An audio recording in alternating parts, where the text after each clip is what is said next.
Yeah, the start of season 17.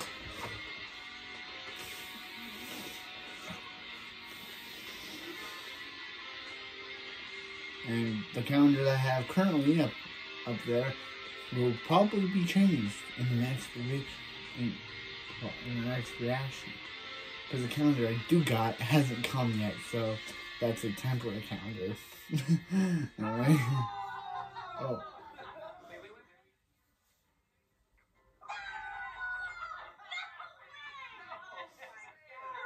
What activity are we doing all time in today's review? We're playing the Expendables.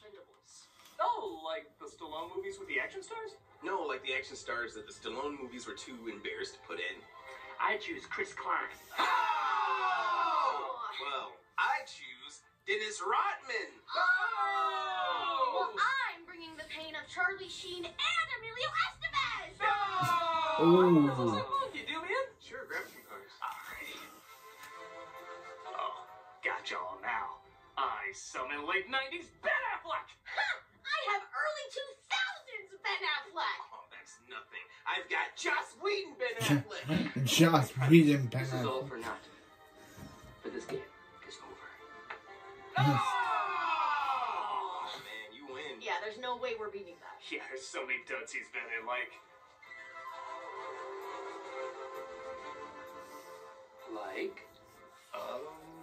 Have you seriously never reviewed a Steven Seagal movie? I don't think I have. How long you been doing this job, man? He's the most famously bad action star there is. Hey, I saw Under Siege and Executive Decision, but only because he died in the first 10 minutes. Of course, everybody's watched that scene on repeat. Okay, but you've never seen any other Seagal movie, though.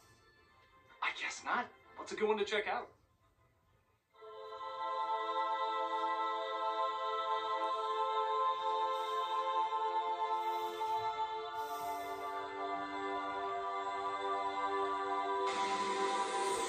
Ah.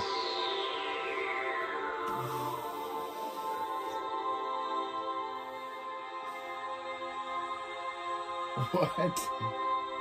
What is going on? It is time. Okay. Okay, y'all need to get laid. Okay, Tamara, male. Look who's talking. You might have a point, though. This is kind of weird. Maybe. Should we just have a threesome right now? Sure. They're good to each other. What? On Deadly Ground. Okay. Steven Seagal has become one of action's biggest punchlines, if not the biggest punchline. Older action stars like Schwarzenegger and Stallone have certainly made duds, but have a good sense of humor about it. People love laughing at Seagal because he seems incapable of laughing at himself. And the film claimed to be the crowning achievement of taking himself so seriously it becomes hilarious is On Deadly Ground. At least in 1994, I would have assumed his most embarrassing work would be sometime after he became Jim Belushi microwaving into Elvis. But everyone says this is his passion project and directorial debut, encompassing everything that's hilarious about him without ever attempting to be humorous. It's entered the halls of laugh out loud infamy, and I'm finally gonna see what's so damn funny about it. So let's take a look Hey, at... Critic, do you have any edible lubricant? No, and for God's sakes, keep your panties on. Yeah. Oh, these aren't mine. Oh. Let's Then take a who look are at they? On Deadly Then Ground. whose are they? The film opens with... Oh, an eagle. I can already tell this is gonna be too subtle for me. And then cuts to a fire on an oil rig, where we see Seagal coming in to save the what is that jacket? Oh. Oh my god, he looks like what Doc dressed Marty in to go back in time. Is this what you wear the whole film? Yeah, looks like it. Oh, I am all aboard for this garbage. Good to know the guy's gonna save everybody smokes a cigarette in an open oil fire. Hey, you, what's cooking? God damn it, Forrest, this is a disaster here. And what you sound like telling what's Just up? the way they said those first two lines. Michael Caine plays Jennings, the owner of the oil company that's literally on fire. And I know it's going to be hard to believe, but he might actually be funnier than Seagal in this. First off, my god, what accent is that? I'll expect your full report on my desk by morning. My oil is flowing all over the ocean. Instead of into my refinery where it's worth money. It's a small oil spill. Accidents happen. At first I thought it was his usual British accent, but it's so bad, I literally can't even guess what it's supposed to be. It was human error all the way. I suggest you take care of the Hugh Palmer problem first, Mr. McGriff. What's the position on Aegis 1? Maybe that's his idea of what a New England accent is supposed to sound like? Every year, Hundreds of thousands of porcupine caribou make their way down from the laughably mountains. They come to feed off the tundra grasses. I can't take it. I have to look it up. I literally have no idea what it's supposed to be.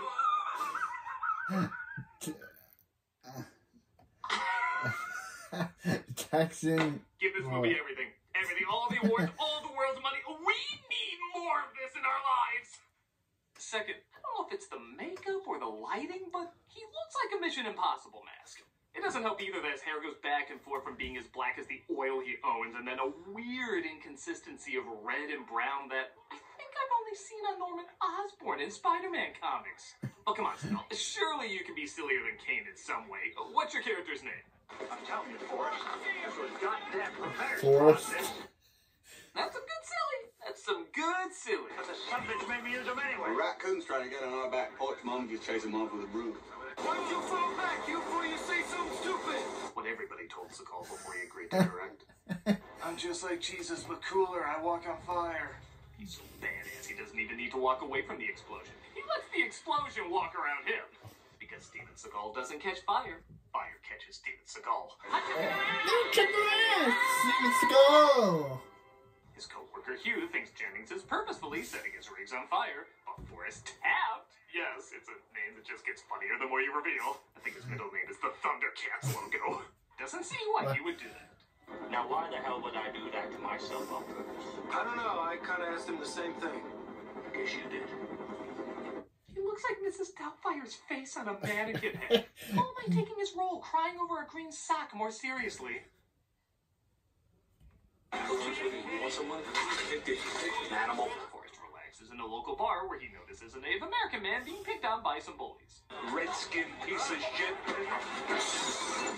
Another one of those bars that seems to have no owner. Oh, hey, Jim, I haven't seen you since Dumb and Dumber. I think you should change out that ridiculous costume, though. Want to play with me? Oh, you want a piece of this? I ain't afraid. I'll fucking kill him. I'm gonna imagine you're Will Sasso. What? Uh-oh, he's gonna cowboy rope everybody, and he clearly doesn't know how to use it. Would he gonna lasso someone with a gun next? What kind of moves are these? Whatever moves they are, they call for slow-mo, clearly not originally shot in slow-mo. And you can see why now these moves are worth showing in slow-mo. Are you a man? What, man? I got a big pair of balls right between my legs. Let's settle this like men, with a hand-slapping game. You think I'm joking? Don't hurt him, Forrest. Oh. I'm sorry, when did this become a Hot Shots movie? Next we'll do rock, paper, scissors, then patty cake. Wait, how do you lose patty cake? Like this. But at his heart, he's a therapist. What does it take to change the essence of a man? I need time to change. Now you might be thinking, surely I edited that down. He must have said more than that to break through. But nope, all he says is, what does it take to change the essence of a man? And the guy's like, well, I've been bad. I need time to change. And maybe a few games of tiddlywinks. These recess activities really speak to my soul. And as if the scene couldn't get any more hilarious, look at how they end it. Thank you, my brother. We're about to go on a sacred journey. This journey will be good for all people. You must be careful. That really sounds like Lorenzo music. Was it really given to us as poorly as that was given to us? I think that was supposed to be like cryptic foreshadowing, but between the Didn't that sound like Lorenzo shot, music? drowning out I what he's thought it saying is a sounded. goal, complete lack of giving a shit. I thought it It sounded comes like across like he says Lorenzo this to music. everyone. Hey, you know where the bathroom is? Down the hall, to the left. You're about to go on a sacred journey. This journey will be good for all people, but you must be careful. Oh, I didn't know my turns were so important. How do you make yourself feel better about being a director? Direct a good director to direct bad. We start with an out-of-focus world. We pull back, and then the whole pristine forest. All I know is whenever I'm snowing something, it always, most of the time, works. The Earth is our home, too. Who cares? We do. He looks like a de-aging effect that somehow made him older. Fuck, these animals stink. Bring me a washcloth. We'll do it live. Oh, wait, I forgot me Texas accent. We'll do it live. Why is it so hard for you to understand? Yeah! Yeah! Aegis 1 is going to be the biggest rig and refinery. You're really gonna finish this serious scene like that? We lose all our rights. Worth billions of dollars a week. Okay, now not like I was taking any of this seriously anyway. If you want to look like he gave a messy blowjob to Stay Puft, that's up to you.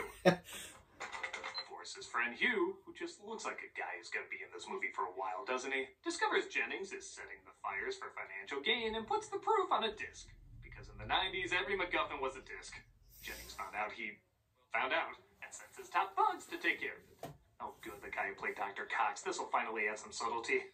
We've just come by to offer you a ride at Mr. Jennings' press conference. We like to talk to you over a few bullets. Where are the books? Fuck you! No, fuck you! He's got you there. What? I honestly don't want to have to ask you 10 times. Have you listened to yourself lately? Have you? Okay, I know you're supposed to be intimidating, but why are you acting like he just broke up with you? Everything with you is I. There is no I in team. It is T-E-A-M. Team. There is an M-E, though, and that's what our relationship should be about. Our hero also starts to put together the obvious bad guys are obvious bad guys, and he gets appropriately blown up at an oil rig. Just let him phase through it. Like This before. Arctic Iron Man, he actually looks better after he got blown up. Oh, good. With his amazing understanding of Native Americans, I hope he does a crossover with Kathy Bates from North.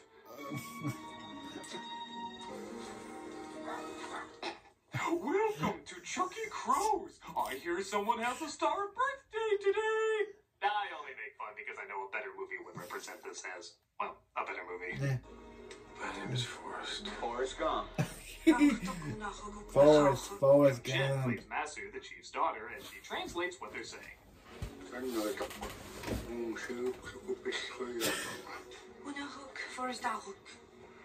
nurse him back to health, and he pays him back the best way he knows how. By stealing their shit. You're healthy enough to steal. You're healthy enough to make your journey. I'm in trouble, people are after me, and if they come here, you guys are in a lot of danger. Ah, the traditional Seagal approach of making the bad thing he's doing look like a good thing. Wow. But unlike everywhere else, it seems to work here. There was a time there were no people on the earth. A man burst forth from the sacred place. I'll give the film this. Alaska does look pretty. I've seen a lot of ego projects that don't even attempt to give their film a visual style, so I will give it a point for that. But then that pesky story comes back as the chief tells Forrest about a sacred man who is a spirit warrior who learns the way of nature and brings balance. Can you guess who that's gonna be? You will fight your most difficult battle. Then you will find your way back. An eagle. He goes on a spiritual journey that clearly he thinks is artsy enough to show nudity.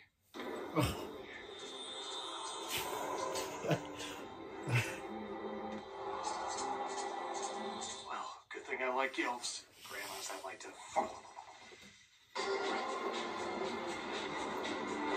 Thank you, boob lady. Okay, thanks, Before Emily. show up, and by God, does he get any info from anyone when he acts like such a jilted teenager? Have you seen this man? God damn it. Does he have a clothespin on his balls? Why is he always so angry?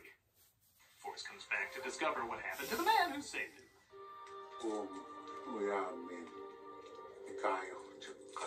He says, you're the spirit warrior. Sue decides to join Forrest on his quest as they make their way to his home, but the bad guys spot them. That was a lucky shot. Ah, my balls! My big balls between my legs! He, of course, takes them all out, which means Jennings starts outsourcing to a mercenary played by R. Lee Irving. Mr. Jennings, I'm stoned. Only 2 people come out of Texas, steers and people with bizarre British accents. How do you want him delivered? On deadly ground. Boom. Forrest gets ready to take out Jennings, but, you know, he really doesn't want to. I didn't want to resort to violence. I don't have a choice. You don't want to resort to violence? You What? literally played the hand slap game where the prize is punching someone. You right good? Of course, I'm a Native American. I mean, you're not. But more than Seagal will ever be wearing that Arizona Walmart collection. Yeah, I love her as much as he complains we don't understand Native Americans. He doesn't even cast them in the main roles. They make their way to a hideout where he has all sorts of hidden weapons that, like he said, he hoped he would never have to resort to. Just in case? In case they declare war on some small country. Yeah. This would be like Mr. Miyagi saying he hates fighting, but he has a nuclear warhead under his workbench. Kind of mixed messages. The mercenaries do attack, but thankfully Forrest Home owns the entire forest. On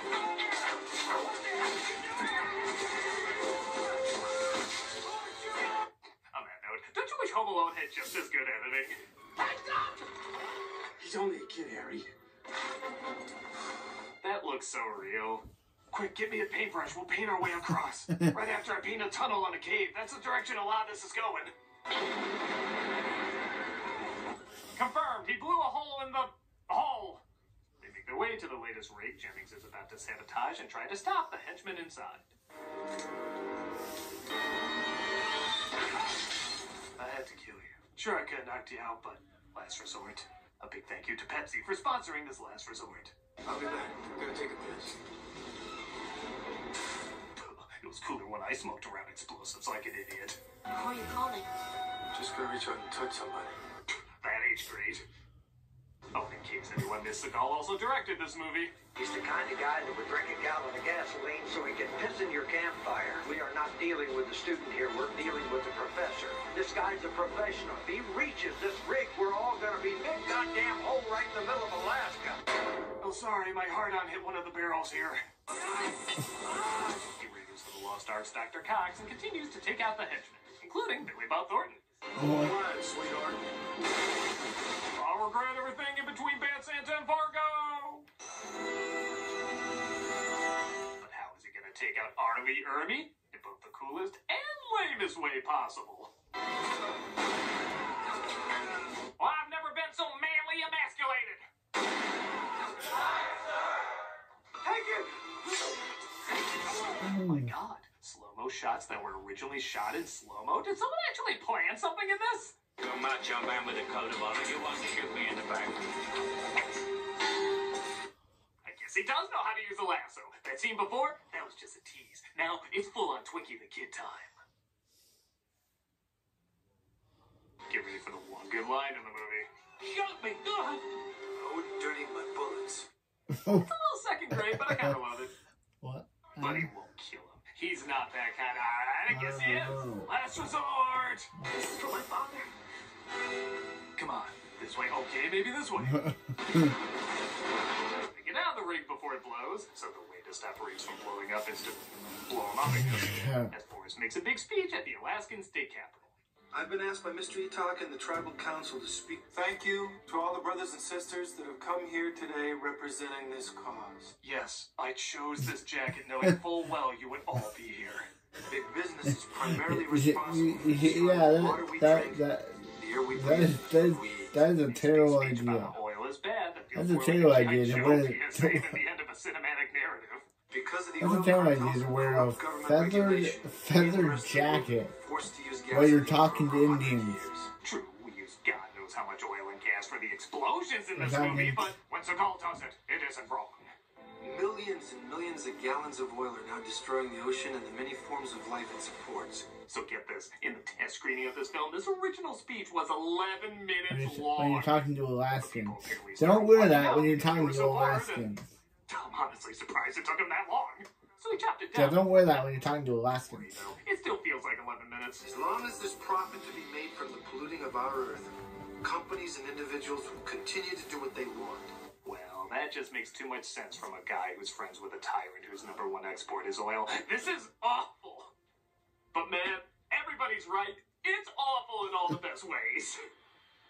I'm so glad this was my intro to bad Steven Seagal, and that it's a project he had complete control over.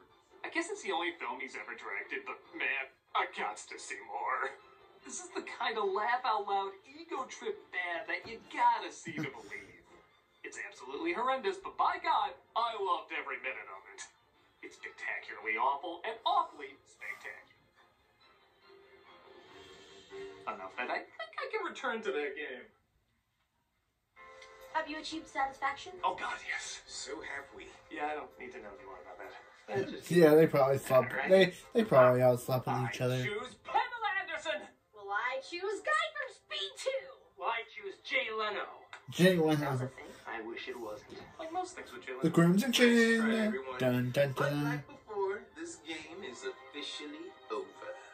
Oh, yeah, okay, yeah. Expendables 4. Checks. Thank you, my brother. We're about to go on a sacred journey. That still sounds like Alonso music.